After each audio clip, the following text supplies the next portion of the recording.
Կես ժամը լրացավ, ընկերներ ջան, հիմա նայեք չամանը արդեն իջել է ջրի տակ, այսինքն ինքը բացվել է։ Մի փոքր փոշիներ մնացել, բայց ընդհանուր հələ ինքը շատ լավ բացվել է։ Հիմա խառնում ենք։ Առաջի խառնելը ամենակարևոր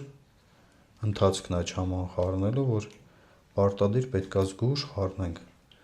որ մեջը հնարավորինս գնդիկներ չլինեն։ Արդեն ինքը ջրի հետ լավ լուծվում է չամանը։ Այսինքն եթե հատիկներ են լինում կարմիր բիբարի, մեկ է չամանի,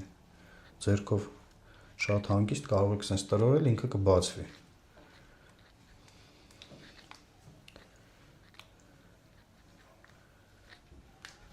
Արդեն չամանը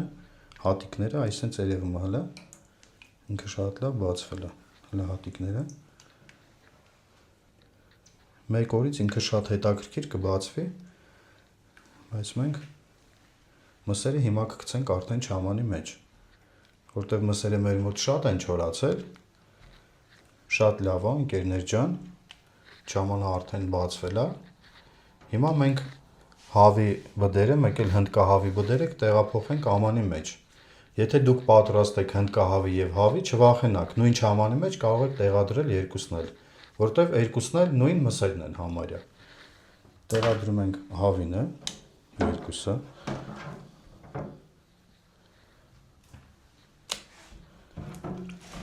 Մեկ էլ հնդկահավի, երեքը։ Նույն ամանի մեջ շատ հանգիստ կարող եք տեղադրել, ոչ մի խնդիր։ Վերջ, ծածկեցինք։